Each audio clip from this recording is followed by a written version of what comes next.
সুধার সাথে রাগ করে ইশিকাকে বিয়ে করতে রাজি হয়ে গেল তেজ।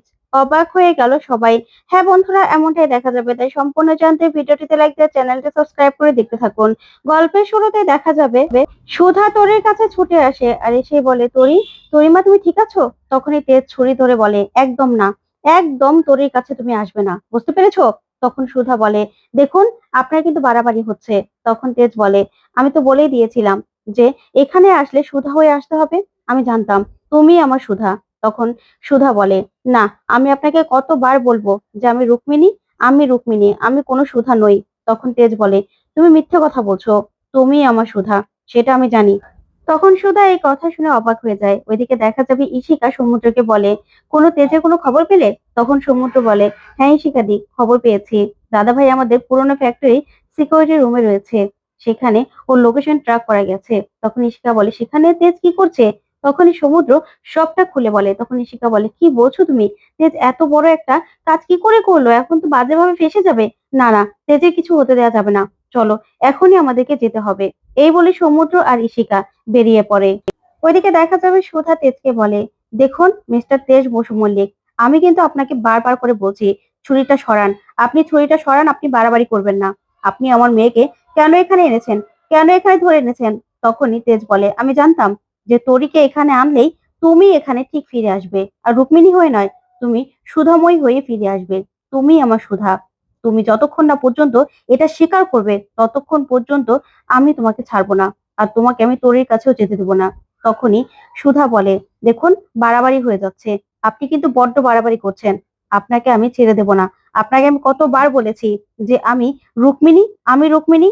তখনই তরি ওদের কাণ্ড দেখে চমকে যায়। তখন সুধা তেজের হাত থেকে ছুরিটা ফেলানোর জন্য অনেক চেষ্টা করতে থাকে।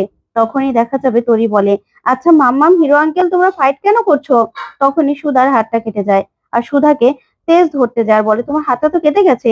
তখন সুধা নিজেকে ছাড়িয়ে তরির কাছে যায় আর গিয়ে বলে, তরিমা, তুমি ঠিক আছো তো? ঠিক আছো তো তুমি? তখন তরি বলে, হ্যাঁ মাম্মাম, আমি ঠিক আছি, তোমার হাত দিয়ে তো রক্ত পড়ছে। তখনই দেখা যাবে তেজ সুধাকে বলে, সুধা, তোমাকে এখনই ফার্স্ট এড বক্স দরকার, দাঁড়াও দাঁড়াও, আমার রুমালটা দিয়ে তোমার হাতটা বেঁধে দেই। তখনই সুধা বলে, একদম না, আপনি আমার গায়ে হাত দেওয়ার একদম চেষ্টা করবেন না। তখনই সেখানে ঝিনুক আর আশুতোষ চলে আসে। তখন আশুতোষকে তেজ বলে, ফার্স্ট এড বক্সটা নাও। তখনই সুধা বলে, দেখুন তেজ মল্লিক, আপনি কিন্তু বেশি বাড়াবাড়ি করছেন। এই বলে তেজের কলার চেপে ধরে বলে, তেজ, তুমি কিন্তু আমাকে চেনো না, তুমি আমার মেয়ের কাছে একদম আসবে না।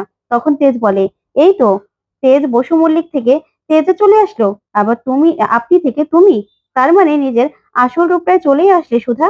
আমি জানতাম তুমি আমার সুধা, তুমি কোনো রুক্মিণী নও। তখনই সুধা এই কথা শুনে তেজের দিকে তাকিয়ে থাকে। তখন তেজ বলে, কি, ধরা পড়ে গেলে তো? তাহলে স্বীকার করছো তো যে তুমি রুক্মিণী নও, তুমি সুধা? তখনই সুধা বলে, বেশি বাড়াবাড়ি করবে না, বেশি বাড়াবাড়ির ফল কিন্তু ভালো হবে না। তখন তেজ বলে, কি বাড়াবাড়ি করেছি আমি, বলো তো? কি বাড়াবাড়ি করেছি? আমি তো কোনো বাড়াবাড়ি করিনি। আর তাছাড়া আমি কি বা বলেছি? আমি শুধুমাত্র বলেছি আমি আমার সুধাকে ফিরে পেতে চাই, সুধাকে। আর তুমি আমার সুধা, এত বছর ধরে তোমার জন্য আমি অপেক্ষা করছি। তখন সুধা বলে, না, আমি রুক্মিণী, আমি রুক্মিণী, আমার মেয়ের দিকে চোখ তুলে তাকালে না, তোমার চোখ দুটি আমি তুলে ফেলবো। আমার মেয়ের দিকে একদম তাকাবে না তুমি। তখন এই বলে তেজের কলার চেপে ধরে। তখনই আশুতোষ বলে, দেখুন, আপনার ব্যান্ডেজ করা দরকার, হাতটা রক্ত পড়ছে, আপনি ওনাকে ছাড়ুন, আমরা দেখে নিচ্ছি। তখন সুধা বলে, না, আমার ব্যাপারটা আমি হ্যান্ডেল করে নেব। ওইদিকে ঝিনুক মনে মনে বলে, আমি জানতাম তুই আমার দিদি, তুই জিজুকে সামনে পেলে যে এরকমটা করবি সেটা আমি জানতাম। তখনই সুধা তেজের কলার কিছুতে ছাড়ে না। তখনই আশুতোষ বলে, আচ্ছা ঠিক আছে, আপনারা নিজেদের মধ্যে একটু বোঝাপড়া করে নিন, এত বছর পরে দেখা হয়েছে, আপনাদের বোঝাপড়ার দরকার আছে। তখন সুধা আর তেজ দুজন দুজনের দিকে তাকিয়ে থাকে। তখন সুধা বলে, আমার মেয়ের মেয়ের কোনো ক্ষতি হলে না আমি ছাড়বো না। তখনই তরি বলে, মাম্মাম, আমাকে তো হিরো আঙ্কেল কিছু করেনি, আরো আমার অনেক যত্ন করেছে জানো তো। আমার যখন কালকে জ্বর হয়েছিল তখন আমাকে হিরো আঙ্কেল জলপট্টি দিয়ে দিয়েছে, ওষুধ খাইয়ে দিয়েছে, খাবার খাইয়ে দিয়েছে, আমাকে অনেক আদর করেছে। তখন এই কথাগুলো শুনেই সুধা তরির কাছে ছুটে যায় আর বলে, তরিমা, তোমার জ্বর এসেছিল? কি বলছো তুমি? দেখি, এখন জ্বর আছে? এখন কি জ্বর আছে তোমার? তখনই তরি বলে, না মাম্মাম, এখন আমার কোনো জ্বর নেই। তখনই আশুতোষ বলে, আচ্ছা ঠিক আছে, আপনারা নিজেদের মধ্যে কথা বলে নিন, আমরা বরং বাইরে যাই। তখনই তরিকে নিয়ে ঝিনুক বেরিয়ে পড়ে আর আশুতোষও বেরিয়ে পড়ে। ওইদিকে সুধা আবারও তেজকে কলার চেপে ধরে আর বলে, তেজ বসু মল্লিক, তোমাকে আমি ছাড়বো না। আমার মেয়ের সঙ্গে এমন কি করেছো যে আমার মেয়েটার ভয়ে জ্বর চলে এসেছে? তোমাকে এখন বলতেই হবে, বলতেই হবে তোমাকে। তখন তেজ বলে, আমি কি করব? কি করব আমি? তখন এই বলেই সুধাকে আরো কাছে জড়িয়ে ধরে তেজ। তখন সুধা অবাক হয়ে যায়। ওইদিকে দেখা যাবে তরিকে নিয়ে বাইরে আসলে প্রীতম বলে, বিএফএফ তুমি ঠিক আছো তো? তখনই তরি বলে, হ্যাঁ বিএফএফ, আমি একদম ঠিক আছি। তখনই প্রীতম বলে, তোমাকে একা একা অনেকক্ষণ থাকতে হয়েছে না?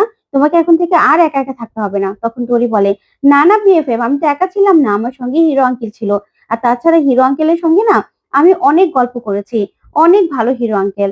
তখনই প্রীতম বলে, আচ্ছা ঠিক আছে, আমরা এখন থেকে একসঙ্গে থাকবো, আর তোমাকে একা ছাড়বো না, ঠিক আছে? তখন তরি বলে, না, আমার হিরো আঙ্কেল না খুব ভালো, আমাকে অনেক আদর করেছে, আমাকে অনেক গল্প শুনিয়েছে, আর আমার সঙ্গে অনেক কথাও বলেছে, জানো? তখন এই কথা শুনে প্রীতম তাকিয়ে থাকে। তারপরে প্রীতম উঠে বলে, আচ্ছা, রুক্মিণী, রুক্মিণী কোথায়? তখন আশুতোষ বলে, আসলে রুক্মিণী ভিতরে আছে। তখন ঝিনুক বলে, হ্যাঁ, ওরা কথা বলছে।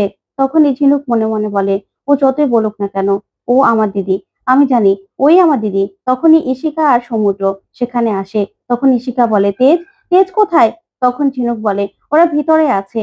ওইদিকে দেখা যাবে তেজ সুধাকে আরো জড়িয়ে ধরে। তখন সুধা বলে, দেখুন ছাড়ুন আপনি আমাকে, আমাকে একদম ছুবেন না। তখন তেজ বলে, কি বলছো তুমি? এত বছর হয়ে গেছে, তোমার জন্য আমি অপেক্ষা করেছি। তোমার তোমাকে আমি ধরবো না? তোমাকে না ধরে আমি থাকতে পারি? তখন সুধা বলে, ছাড়ুন আপনি আমাকে, আপনি আমাকে একদম ছুবেন না। আমি কতবার বলবো, আমি আপনার সুধা নই, আমি আমি রুক্মিণী, রুক্মিণী সেনগুপ্ত। তখনই তেজ বলে, দুনিয়ার সবাইকে তুমি বোকা বানাতে পারো, ধোকা দিতে পারো, কিন্তু আমাকে তুমি কিছুতেই ধোকা দিতে পারবে না সুধা, তুমিই যে আমার সুধা। তখন সুধা মনে মনে বলে, এই 5 বছরে যতটা অভিমানের পাহাড় জমে আছে না তেজ, তুমি কখনোই সেই পাহাড় সরাতে পারবে না, সরাতে পারবে না তুমি। তখন তেজ সুধাকে বলে, আচ্ছা সুধা, এটা আমাকে বলো, তোরই কার মেয়ে, তোরই কার মেয়ে বলো? তখনই সুধা এই কথা শুনে চমকে যায় আর বলে, সেটা দিয়ে আপনার কি দরকার? তোরই আমার মেয়ে, তোরই একজন সিঙ্গেল মাদারের মেয়ে।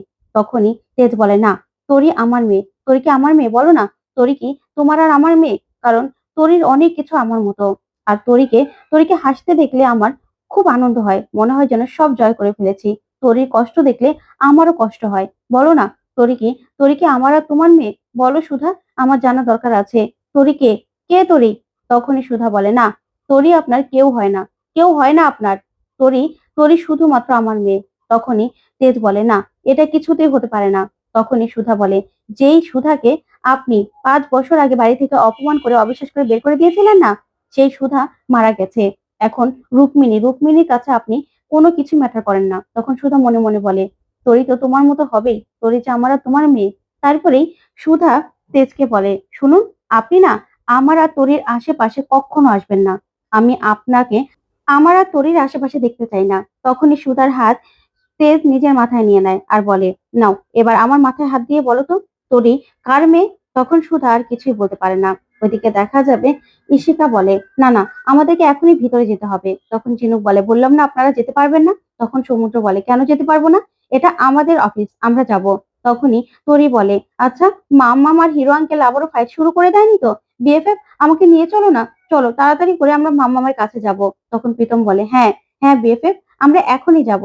তখন সবাই মিলে সেখান থেকে তেজ আর সুধার কাছে যায়। ওইদিকে দেখা যাবে ঝিনুক বারণ করা সত্ত্বেও সমুদ্র কিছুতে কারো কথা শুনে না। ওইদিকে সুধা বলে, না না, আপনি আমার কেউ না, আপনি একদম আমাকে এরকম ভাবে ইমোশনাল ব্ল্যাকমেল করবেন না। আমি বললাম না যে তোরই আমার মেয়ে, তোরই আমার মেয়ে। তখন তেজ বলে, কেন মিথ্যে কথা বলছো তুমি? কেন মিথ্যে কথা বলছো? আর তুমি বা এত কিছু কি করে জানলে যে সুধাকে আমি অপমান করে বাড়ি থেকে বের করে দিয়েছিলাম? তার মানে তুমি সুধা, তার জন্যই তোমার জানা এসব কিছু পসিবল হয়েছে। তখন সুধা বলে, এসব জানতে হয়েছে আমাকে, এসব আমি জানতে পেরেছি, তাই বলে আমি আপনার সুধা এটা মেনে নেবেন না। আমি রুক্মিণী, আমি রুক্মিণী সেনগুপ্ত। তখনই দেখা যাবে তেজ বলে, আচ্ছা, তুমি আমাকে বলো, সত্যিই কি তোমার সঙ্গে ওই প্রীতমের বিয়ে ঠিক হয়েছে?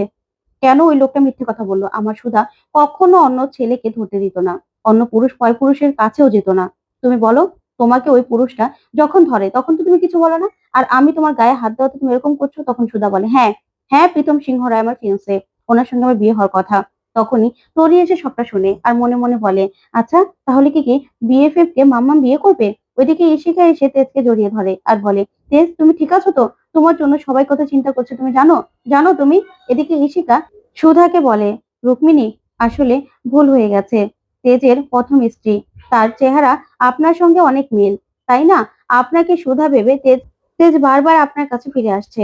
তাই আমি না, সরি, আপনি কিছু মনে করবেন না। তেজের হয়ে আমি আপনার কাছে ক্ষমা চাইছি।